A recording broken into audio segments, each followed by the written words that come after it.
ಕೊಲೆ ಕೇಸ್ನಲ್ಲಿ ಇರುವಂತಹ ದರ್ಶನ್ ಗ್ಯಾಂಗ್, ಅದರಲ್ಲೂ ಕೂಡ ಎಸ್ಪೆಷಲಿ ದರ್ಶನ್ ರಕ್ಷಣೆಗೆ ಹಲವರು ನಿಂತಿದ್ದಾರೆ ಅನ್ನುವಂಥ ಆರೋಪ ಬಹಳ ಕೇಳಿ ಬರ್ತಾ ಇತ್ತು. ಅದರಲ್ಲಿ ಶಾಸಕರ ಶ್ರೀರಕ್ಷೆಯ ವದಂತಿಗ ಬಹಳ ದೊಡ್ಡದಾಗಿ ಕೇಳಿ ಬರ್ತಾ ಇದೆ. ವದಂತಿಗಳಿಗೆ ಬಿಜೆಪಿಯ ಶಾಸಕ ಸತೀಶ್ ರೆಡ್ಡಿ ತೆರೆ ಎಳೆದಿದ್ದಾರೆ.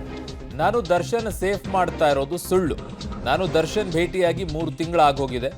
ಚಿತ್ರರಂಗದಲ್ಲಿ ಬಹುತೇಕರು ನನಗೆ ಕ್ಲೋಸು. ದರ್ಶನ್ ಜೊತೆಗೆ ನನ್ನನ್ನು ಥಳಕ್ ಹಾಕ್ತಾ ಇರೋದು ಸರಿಯಲ್ಲ.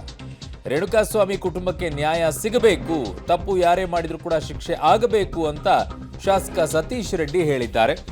ಸತೀಶ್ ರೆಡ್ಡಿ ಅವರ ವಿಚಾರದಲ್ಲಿ ಬರ್ತಾ ಇದ್ದಂತ ಆರೋಪ ಏನು ಅಂತಂದ್ರೆ, ಅವರ ವಿಚಾರದಲ್ಲಿ ದರ್ಶನನ್ನ ರಕ್ಷಣೆ ಮಾಡ್ತಾ ಇರುವಂತದ್ದು ಯಾಕೆ ಅಂತಂದ್ರೆ, ಅವರ ಆಪ್ತರಲ್ಲಿ ಒಬ್ಬ ಆಪ್ತ ಈ ಆರೋಪಿಗಳೇನಿದ್ದಾರೆ 17-18 ಆರೋಪಿಗಳು, ಅದರಲ್ಲಿ ಒಬ್ಬರು ಇದ್ದಾರೆ. ಸೊ ಹಾಗಾಗಿ ಇನ್ಯಾವ್ಯಾವುದೋ ವಿಚಾರಗಳು ಆಚೆ ಬರುತ್ತೆ ಅನ್ನೋ ಕಾರಣಕ್ಕೋಸ್ಕರ ರಕ್ಷಣೆ ಮಾಡ್ತಾ ಇದ್ದಾರೆ ಅಂತ ಸುದ್ದಿಗಳು ಹರಿದಾಡ್ತಾ ಇತ್ತು. ಅದಕ್ಕೆ ಅವರೇ ಈಗ ಸ್ಪಷ್ಟನೆಯನ್ನ ಕೊಟ್ಟಿದ್ದಾರೆ, ತೆರೆಯನ್ನ ಎಳೆದಿದ್ದಾರೆ.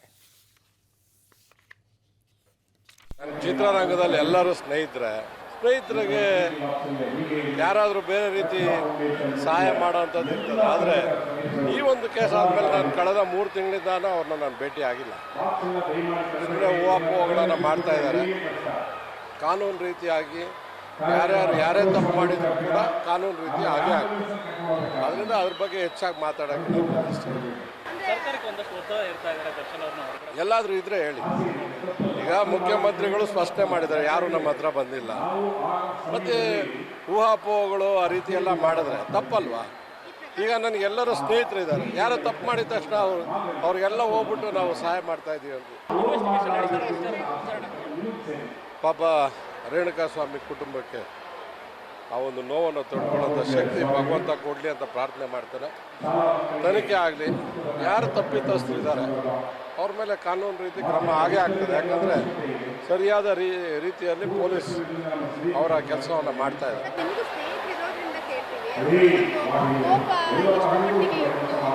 ನಾನು ನೋಡಿ ಏನೇ ಕಾರ್ಯಕ್ರಮ ಇದ್ದಾಗ ಭೇಟಿ ಆಗ್ತಾ ಇದ್ದೀನಿ. ರೆಗ್ಯುಲರ್ ಆಗಿ ನಾವೆಲ್ಲೂ ಕೂಡ ಹೋಗ್ತಾ ಇರಲಿಲ್ಲ. ಒಂದು 6 ತಿಂಗಳಿಗೂ ಅಥವಾ ಆ ಥರ ಯಾವಾಗಾದರೂ ಒಂದ್ಸರಿ ಸಿಗ್ತಾ ಇದ್ದಂಥ.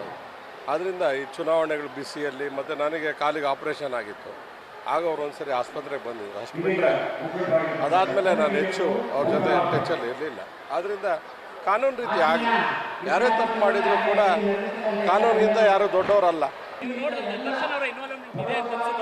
ನನಗೆ ನೋಡಿ, ತನಿಖೆ ಆಗೋವಾಗ ನಾವು ಆ ರೀತಿ ಎಲ್ಲರ ಮೇಲೆ ಹೇಳೋದು ತಪ್ಪಾಗ್ತದೆ. ತನಿಖೆ ಪೂರ್ಣ ಆಗಲಿ. ತನಿಖೆ ಆದಮೇಲೆ ಕಾನೂನು ರೀತಿಯಾಗಿ ಯಾರ್ಯಾರು ಬೇಕೋ ಫೈಟ್ ಮಾಡಿ. ಕಾನೂನು ರೀತಿ ಏನಾಗುತ್ತೆ, ನಾನೊಬ್ಬ ಕಾನೂನು ರೂಪಿಸೋಂಥವನು, ನಾನು ಆ ರೀತಿ ಹೇಳೋದಕ್ಕೆ ಬರೋದಿಲ್ಲ ಅಲ್ವಾ? ಅದರಿಂದ ನಾನೇನಾದರೂ ಇವತ್ತು ಈ ಮಟ್ಟಿಗೆ ಬೆಳೆದಿದ್ದೀನಿ ಅಂದರೆ ಜನ ಮತ್ತು ಮಾಧ್ಯಮ ನನ್ನ ಬೆಳೆಸಿದೆ. ಯಾವತ್ತೂ ಕೂಡ ತಪ್ಪು ಮಾಡಲ್ಲ, ಮುಂದೇನೂ ತಪ್ಪು ಮಾಡಲ್ಲ ನಾನು. ಅದರಿಂದ ಯಾರಿಗೂ ಆ ರೀತಿ ಸಪೋರ್ಟ್ ಮಾಡೋಂಥ ಅವಶ್ಯಕತೆಯೂ ಇಲ್ಲ, ಯಾವುದೂ ಇಲ್ಲ. ಎಲ್ಲೋ ಒಂದು ರೀತಿ ತಪ್ಪು ಸಂದೇಶಗಳನ್ನು ಬೇರೆ ಬೇರೆ ರೀತಿಯಾಗಿ ಜೋಡಿಸೋಂಥದ್ದನ್ನು ಮಾಡ್ತಾ ಇದ್ದಾರೆ. ದಯವಿಟ್ಟು ಅದನ್ನು ನಿಲ್ಲಿಸಿ ಅಂತ ಅವ್ರಲ್ಲಿ ಪ್ರಾರ್ಥನೆ ಮಾಡ್ಬೋದು. ಮಾನ್ಯ ಬೊಮ್ಮನಹಳ್ಳಿ ಕ್ಷೇತ್ರದ ಶಾಸಕರಾಗಿರುವಂತಹ ಸತೀಶ್ ರೆಡ್ಡಿ ಅವರ ಮೇಲೆ ಬರ್ತಾ ಇದ್ದಂಥ ಆರೋಪಗಳಿಗೆ ಅವರು ಸ್ಪಷ್ಟನೆಯನ್ನು ಕೊಟ್ಟಿದ್ದಾರೆ. ಯಾಕೆ ಸ್ಪಷ್ಟನೆ ಕೊಟ್ಟರು ಅಂದರೆ, ಹಲವು ರೀತಿಯಾದಂಥ ಸುದ್ದಿಗಳು ಹರಿದಾಡ್ತಾ ಇತ್ತು. ಇವ್ರು ಹೋಗ್ತಾ ಇದ್ದಾರೆ, ಮುಖ್ಯಮಂತ್ರಿಗಳನ್ನು ಭೇಟಿ ಆಗ್ತಾ ಇದ್ದಾರೆ, ಕೆಲವು ರಕ್ಷಣೆ ಮಾಡೋಕ್ಕೆ ಮುಂದೆ ಆಗ್ತಾ ಇದ್ದಾರೆ ಅಂಥದ್ದು ಯಾಕ್ರಿ ಬೇಕು ನನಗೆ, ನಾನು ಮಾಡಲ್ಲ ಅಂತ ಅವ್ರು ಹೇಳಿದ್ದಾರೆ.